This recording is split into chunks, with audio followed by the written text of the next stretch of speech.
അസ്സലാമലൈക്കും, welcome back. അപ്പോൾ ഇന്നത്തെ വീഡിയോ വന്നിട്ട് ഞാൻ എൻ്റെ പ്രഗ്നൻസി സ്റ്റോറി ഷെയർ ആക്കാമെന്നാണ് കേട്ടോ വിചാരിക്കുന്നത്. കാരണം ഡെലിവറി സ്റ്റോറി പറയാമെന്ന് ആദ്യം തിങ്ക് ചെയ്തു. പിന്നെ എനിക്ക് തോന്നി എൻ്റെ മൾട്ടിപ്പിൾ പ്രഗ്നൻസി ആണ്. ട്വിൻ പ്രഗ്നൻസി ആയതുകൊണ്ട് തന്നെ ഈ ഒരു ഫുള്ളായിട്ടുള്ള ഈ ഒരു പ്രഗ്നൻസി ജേണിയിൽ കുറേയധികം കോംപ്ലിക്കേഷൻസും കുറേ കാര്യങ്ങളൊക്കെ ബുദ്ധിമുട്ടായിട്ട് വന്നിട്ടുണ്ട്. അപ്പോൾ അതൊക്കെ ഒന്ന് ഷെയർ ആക്കാമെന്ന് വിചാരിച്ചു. അതിനുള്ള മെയിൻ റീസൺ എന്താണെന്ന് വെച്ചിട്ടുണ്ടെങ്കിൽ, എൻ്റെ പ്രഗ്നൻസിയിൽ ഒരു ത്രൂ ഔട്ട് പ്രഗ്നൻസി ഫുള്ള് എൻ്റെ ഡോക്ടേഴ്സ് ആയിക്കോട്ടെ എല്ലാവരും പറഞ്ഞത് മറ്റുള്ള പ്രഗ്നൻസി സ്റ്റോറീസ് ഒന്നും കേൾക്കണ്ട. ഓരോ സ്റ്റോറി ഒന്നിൽ നിന്നും എല്ലാവരുടെ എക്സ്പീരിയൻസും വേറെ വേറെ ആയിരിക്കുമല്ലോ. അവരനുഭവിച്ച പെയിൻ ആയിക്കോട്ടെ, ഫുൾ സിംറ്റംസ് അങ്ങനെ ഒന്നിൽ നിന്ന് വ്യത്യസ്തമായിരിക്കുമല്ലോ. അപ്പോൾ അതൊക്കെ നമുക്ക് കേൾക്കുന്ന സമയത്ത് കുറേ അധികം ടെൻഷനും കാര്യങ്ങളൊക്കെ ഉണ്ടാവാനായിട്ട് ചാൻസ് ഉണ്ട്. അപ്പോൾ എൻ്റെ ഡോക്ടേഴ്സ് അടക്കം എൻ്റെ ഗൈനക്കോളജിസ്റ്റ് അടക്കം എന്നോട് പറഞ്ഞത് ഇങ്ങനെ മറ്റുള്ളവരുടെ സ്റ്റോറി കേൾക്കാനായിട്ട് നിൽക്കണ്ട, അപ്പൊ നമുക്കത് കുറച്ച് കൂടുതൽ ബുദ്ധിമുട്ടുണ്ടാക്കും എന്നൊക്കെയാണ് പറഞ്ഞത്. അപ്പോൾ ഞാൻ ആ സമയത്ത് എല്ലാവരുടെ ആ ഒരു വാക്ക് മാത്രമാണ് കേൾക്കാതിരുന്നിട്ടുള്ളൂ. ഞാൻ ഒരുവിധം യൂട്യൂബ് ചാനലിലത്തെ ഫുൾ പ്രഗ്നൻസി സ്റ്റോറി ഞാൻ കേട്ടിട്ടുണ്ട്. മലയാളം കണ്ട് കണ്ട് അവസാനം തമിഴ്, ഇംഗ്ലീഷ് അങ്ങനെ എല്ലാ ചാനലിൽ കയറിയിട്ടും pregnancy story and delivery story, delivery വ്ലോഗൊക്കെയാണ് ഞാൻ കൂടുതലും ആ ടൈമിൽ കണ്ടിട്ടുണ്ടായിരുന്നത്.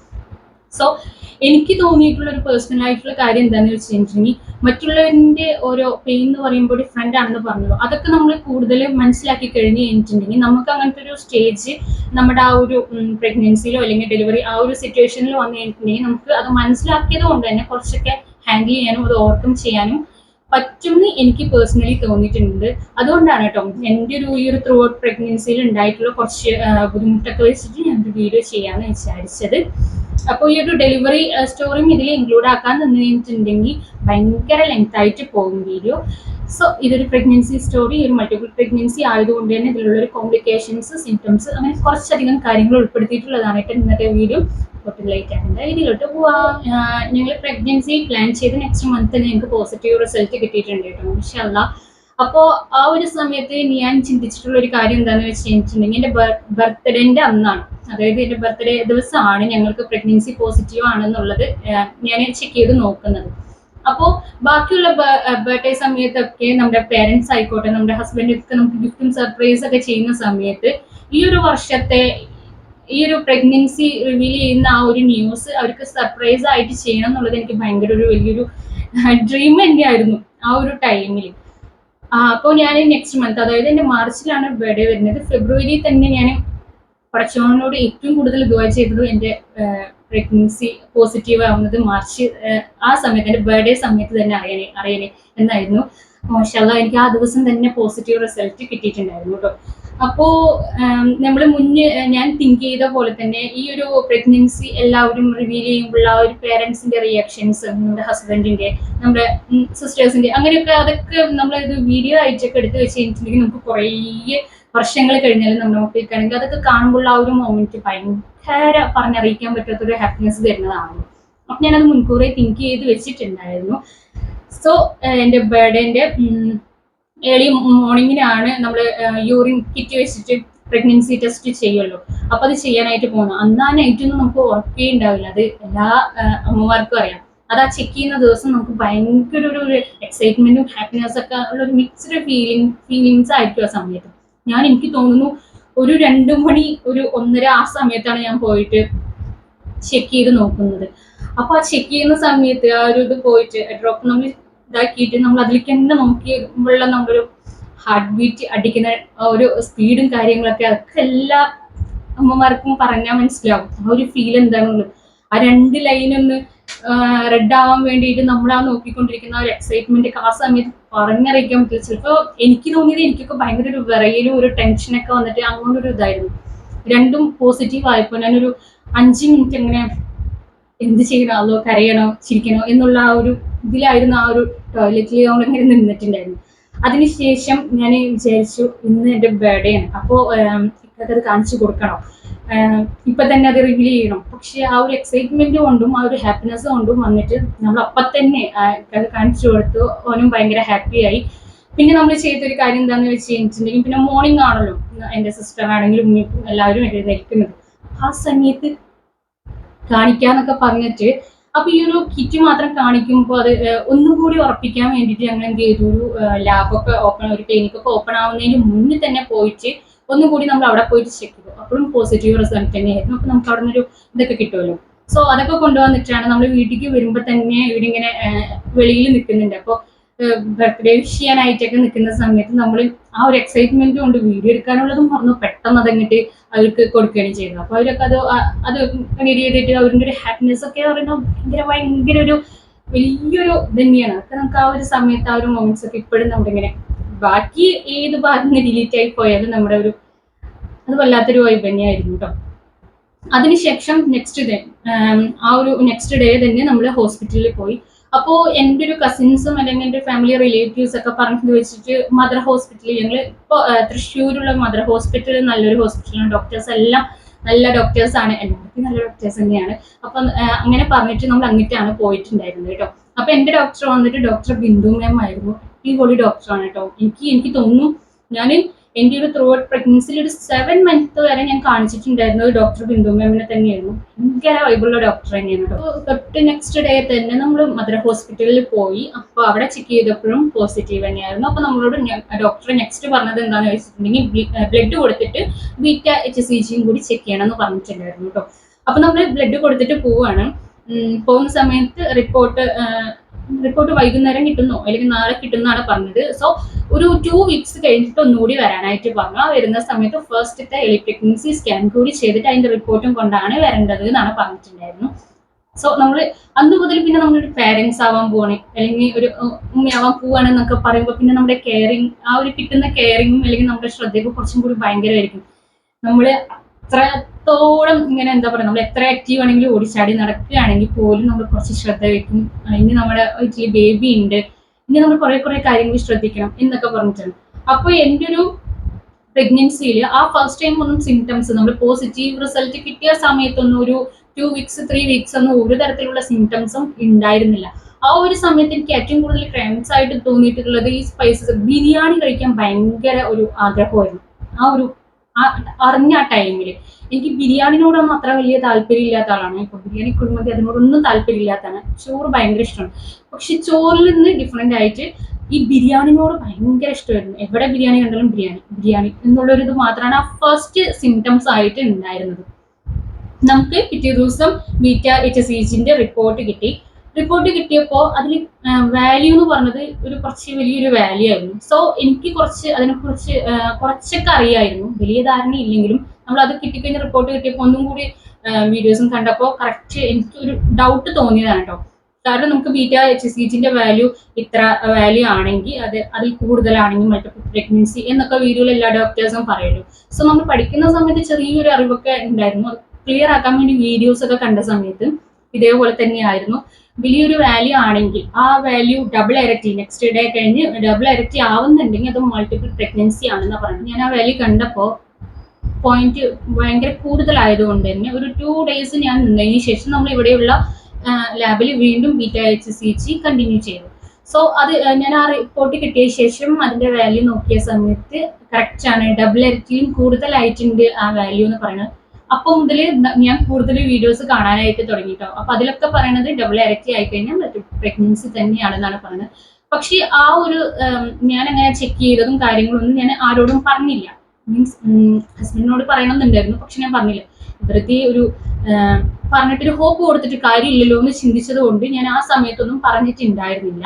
അങ്ങനെ ഒരു 1 week കഴിഞ്ഞ് 2 week ചെയ്യുന്നത് വരെ നമ്മൾ ഭയങ്കര കെയറും കാര്യങ്ങളൊക്കെ ആയിട്ട് വെയിറ്റ് ചെയ്തു. അങ്ങനെ നമ്മുടെ ഇവിടെയുള്ള അവൈറ്റീസ് ഹോസ്പിറ്റലിലാണ് നമ്മൾ ഫസ്റ്റത്തെ സ്കാൻ ചെയ്യാനായിട്ട് പോയിട്ടുണ്ടായിരുന്നത് കേട്ടോ. അപ്പൊ ഒരു ഈവനിങ് ടൈം ആയിരുന്നു. ആ ഫസ്റ്റ് നമ്മൾ സ്കാനിങ്ങിന് കയറണം. നമ്മുടെ ആ പ്രഗ്നൻസി അത് കാണുന്ന പോലെ തന്നെ അതിനേക്കാളും ഭയങ്കര ഒരു വലിയൊരു ഹാപ്പിനെസ് ആയിരിക്കും. ഫസ്റ്റ് സ്കാൻ ചെയ്യാൻ വേണ്ടിയിട്ട് ആ സ്കാനിങ്ങിന്റെ റൂമിലേക്ക് കയറിയിട്ട് നമ്മൾ അവിടെ കിടന്നിട്ട് ആ സ്കാൻ ചെയ്യുമ്പോഴുള്ളൊരിത് ഞാൻ ചിന്തിക്കുന്നത് എന്താണെന്ന് വെച്ച് കഴിഞ്ഞിട്ടുണ്ടെങ്കിൽ എനിക്കിപ്പോ ബേബീന്റെ ഹാർട്ട് ബീറ്റ് കേൾപ്പിച്ചിരുന്നൊക്കെയാണ്. ഞാൻ ഇങ്ങനെ എക്സൈറ്റ്മെന്റ് കൊണ്ട് ഇങ്ങനെ ഇരിക്കുകയാണ്. പക്ഷെ അതൊന്നും കേൾപ്പിച്ച് തന്നില്ല. എന്നിട്ട് ഡോക്ടർ 2 സ്കാൻ, അൾട്രാസൗണ്ട് സ്കാനും ചെയ്യുന്നുണ്ട്, സ്കാനും ചെയ്തിട്ടുണ്ട്, 2 സ്കാനും ചെയ്തു. എന്നിട്ട് നമ്മളോട് വെയിറ്റ് ചെയ്യാനായിട്ട് പറഞ്ഞു. അപ്പോൾ റിപ്പോർട്ട് കിട്ടാനായിട്ട് ഒരു 5 minutes കഴിഞ്ഞതും റിപ്പോർട്ട് കിട്ടും കേട്ടോ. വെയിറ്റ് ചെയ്യാനായിട്ട് പറഞ്ഞു. അപ്പോൾ ഇങ്ങനെ ഞാൻ പുറത്തേക്ക് ഇറങ്ങിയതും ഹസ്ബൻഡ്, ഇപ്പോ എന്റെ ഹസ്ബൻഡിനെ ഇല്ലു ഇല്ല പി എന്നൊക്കെയാണ് ഞാൻ വിളിക്കുക. ഈ ഹസ്ബൻഡ് അല്ലെങ്കിൽ ഇക്ക എന്നൊക്കെ പറയുമ്പോൾ എനിക്ക് പറയുമ്പോഴും കുറച്ചൊരു ഇതുണ്ട്. അതുകൊണ്ട് ഞാൻ ഇല്ലു അല്ലെങ്കിൽ ഇല്ലാപ്പി എന്ന് പറഞ്ഞിട്ട് ഞാൻ പറയാട്ടോ.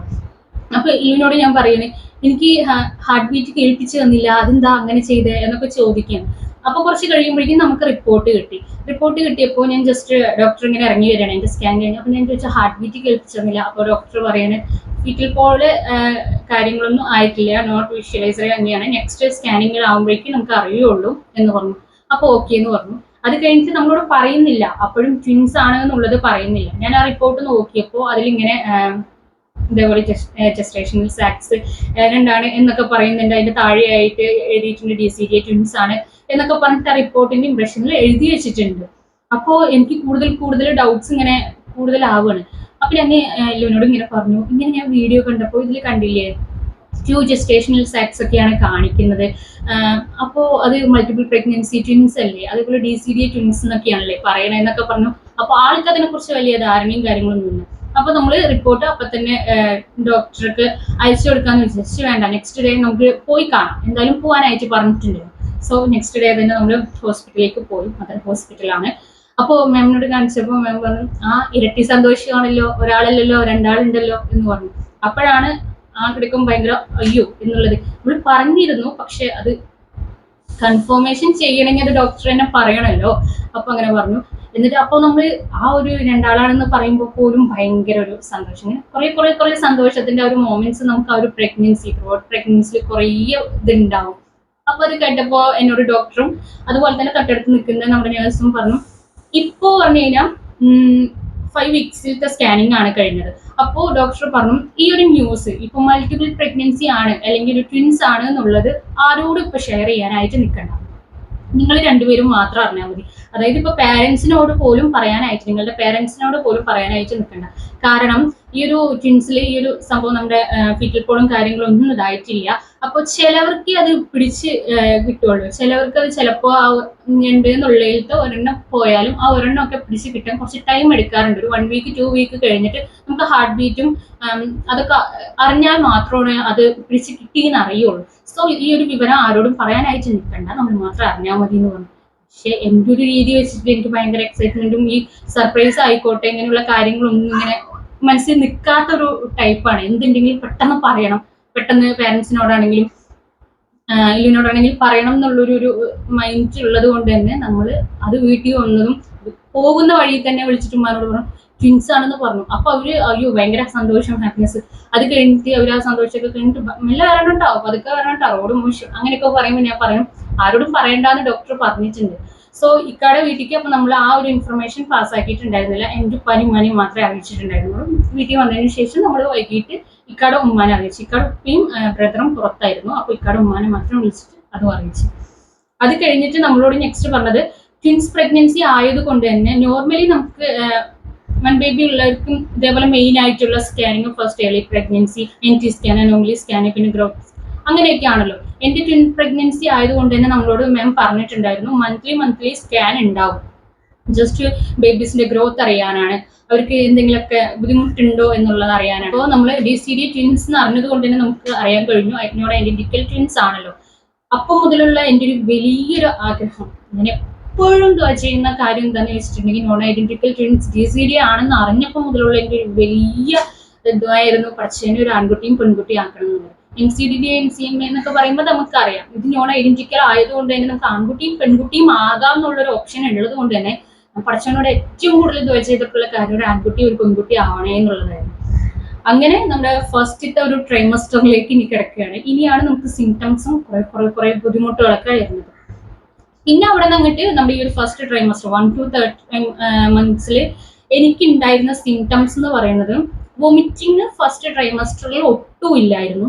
എന്ന് വെച്ചാൽ ഫുഡ് എനിക്ക് വേണ്ട. അതിപ്പോ വെള്ളം ആയിക്കോട്ടെ, മുട്ട ആയിക്കോട്ടെ, പാലായിക്കോട്ടെ, എന്ത് ഫുഡ് ആയിക്കോട്ടെ, എന്ത് ഫുഡാണെങ്കിലും എനിക്കത് വേണ്ട.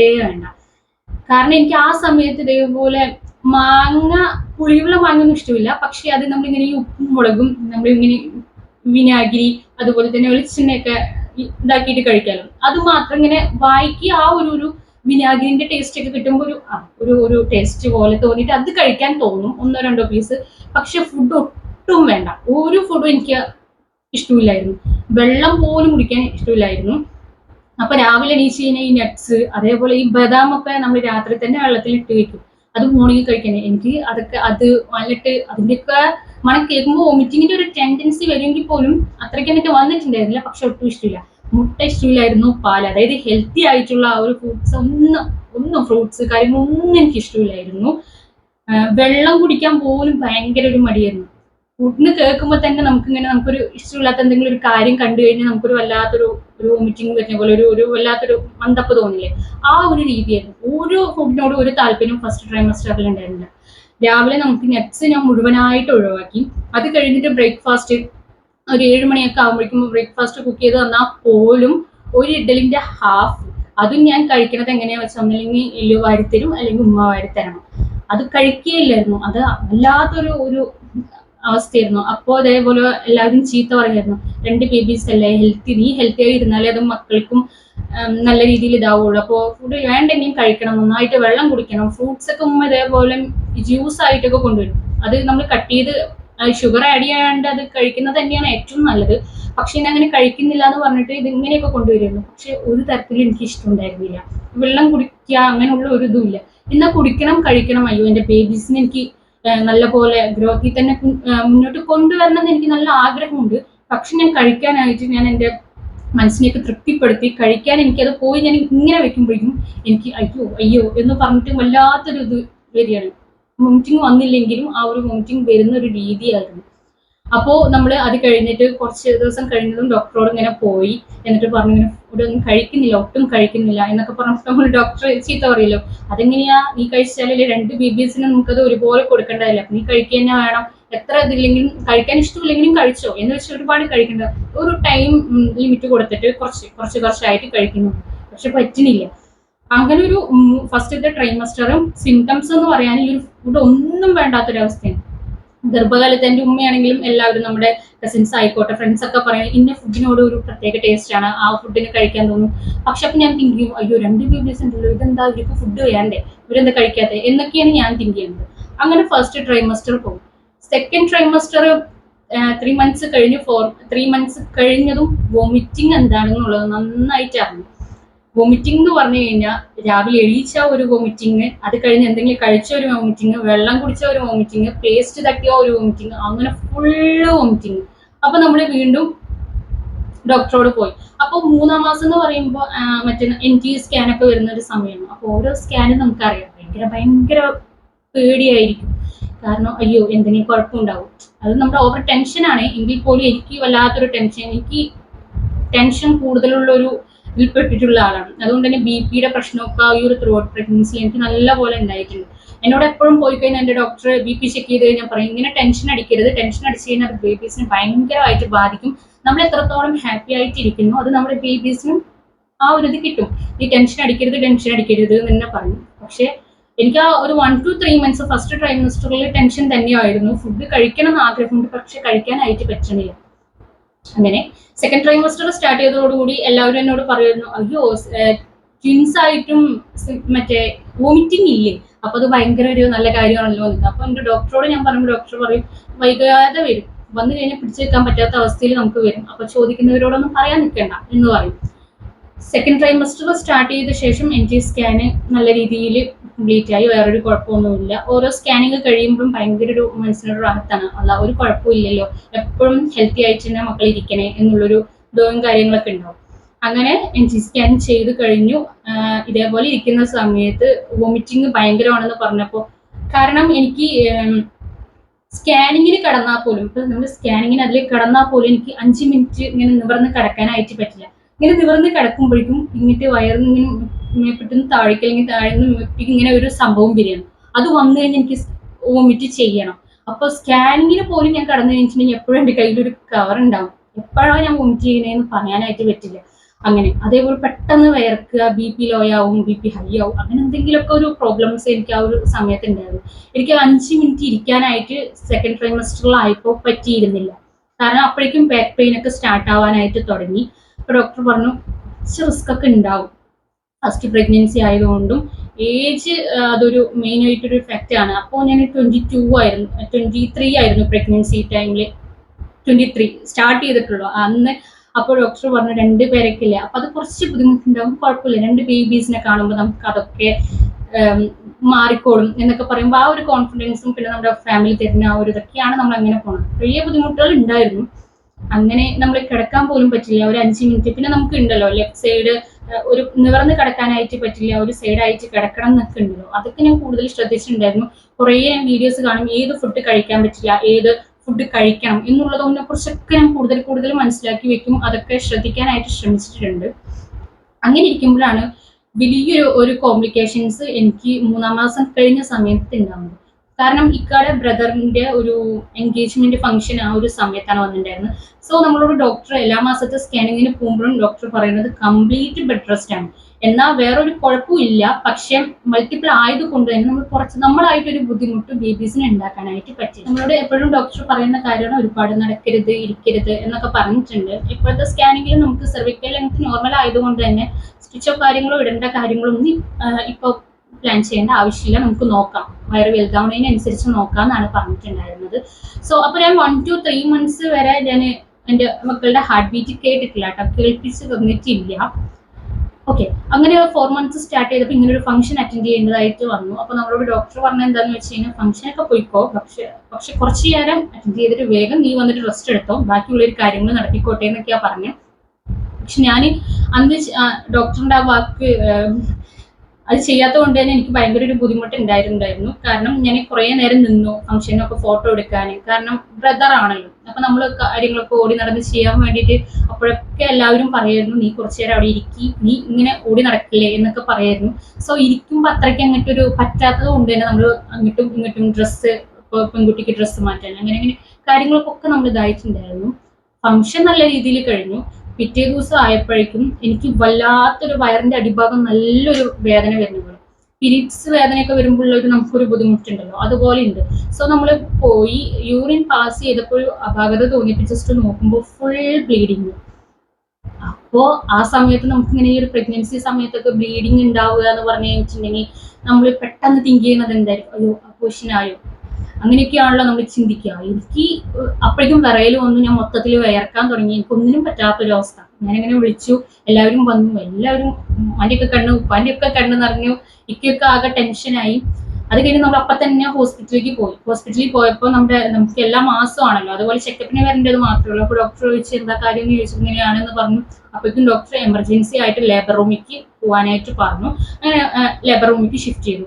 സോ നമ്മൾ ലേബർ റൂമിൽ പോയി ജസ്റ്റ് ഒന്ന് നോക്കിയതിന് ശേഷം നമ്മൾ സ്കാനിങ്ങിലേക്ക് കയറ്റി. സ്കാനിങ് കഴിഞ്ഞു. അപ്പോൾ ആ സമയത്ത് ഞാൻ എന്നെ കുറ്റപ്പെടുത്തിക്കൊണ്ടിരിക്കുകയാണ്. ഞാൻ അത് എൻ്റെ ഡോക്ടർ പറഞ്ഞത്, എൻ്റെ വീട്ടുകാർ പറഞ്ഞത് നോക്കാതെ ഞാൻ എഴുന്നേറ്റ് കുറച്ച് നേരം നിന്നത് കൊണ്ടല്ലേ, അല്ലെങ്കിൽ ഞാൻ ആ സ്റ്റെപ്പ് കയറി ഫോട്ടോ എടുക്കാൻ പോയത് കൊണ്ടല്ലേ, അതുകൊണ്ടല്ലേ എൻ്റെ ബേബീസ്, അങ്ങനെയൊക്കെ ചിന്തിച്ചിട്ട് എനിക്ക് എന്നോട് തന്നെ ഒരു വല്ലാത്തൊരു ബുദ്ധിമുട്ട് തോന്നുന്ന ഒരു അവസ്ഥയായിരുന്നു. ഞാൻ ശരിക്കും ഒരു നല്ലൊരു ഉമ്മയായോ, ഉമ്മ ആവേണ്ടത് ഞാൻ എൻ്റെ മക്കളെ തന്നെ ഞാൻ ബുദ്ധിമുട്ടാക്കി എന്നൊക്കെയാണ് ഞാൻ ഓട്ടോമാറ്റിക് ചിന്തിക്കുന്നത്. ആ ഒരു സമയത്ത് ടെൻഷൻ വന്നിട്ട് സ്കാനിങ് കഴിഞ്ഞു. സ്കാനിങ് റിസൾട്ടും കൊണ്ടാണ് എൻ്റെ മാം എൻ്റെ അടുത്തേക്ക് വരുന്നത്. എന്നിട്ട് പറഞ്ഞു സിയ ഓക്കെയാണ്, ഒരു കുഴപ്പമില്ല, ബേബീസ് ഹെൽത്തി ആയിട്ട് കളിച്ചുകൊണ്ടിരിക്കുകയാണ്, രണ്ടാളും അവിടെ അടിയും പിടിയൊക്കെയാണെന്ന് പറഞ്ഞു. അപ്പൊ ആ കേൾക്കുമ്പോഴൊരു അവസ്ഥയില്ല. അത് വരെ ഞാനിങ്ങനെ ആരും ഇല്ലാത്ത സമയത്ത് നേഴ്സ് ഇഞ്ചക്ഷനും കാര്യങ്ങളൊക്കെ എടുക്കുന്ന സമയത്ത്, അവരില്ലാത്ത സമയത്തൊക്കെ നമുക്ക് കരച്ചിലും കാര്യങ്ങളൊക്കെ വന്നിട്ടുള്ളൂ. ആ സമയത്ത് ഒരു സന്തോഷ കരച്ചിലൊക്കെ വന്നു. എന്നിട്ട് നമുക്ക് ഈ ഒരു ട്വിൻ പ്രഗ്നൻസി ആയതുകൊണ്ട് തന്നെ എല്ലാവർക്കും ഉള്ളതാണ്, ഒരു ഇഞ്ചക്ഷൻ ഉണ്ടാവും മന്ത്ലി ട്വൈസ് പോലെ ഒരു ഇഞ്ചക്ഷൻ ഉണ്ട്. ഭയങ്കര പെയിൻഫുൾ ആയിട്ടുള്ള ഒരു ഇഞ്ചക്ഷനാണ്. നമ്മുടെ ഈ ഇടുപ്പിന് കുറച്ച് താഴെയായിട്ട് വെക്കുന്ന ഇഞ്ചക്ഷൻ.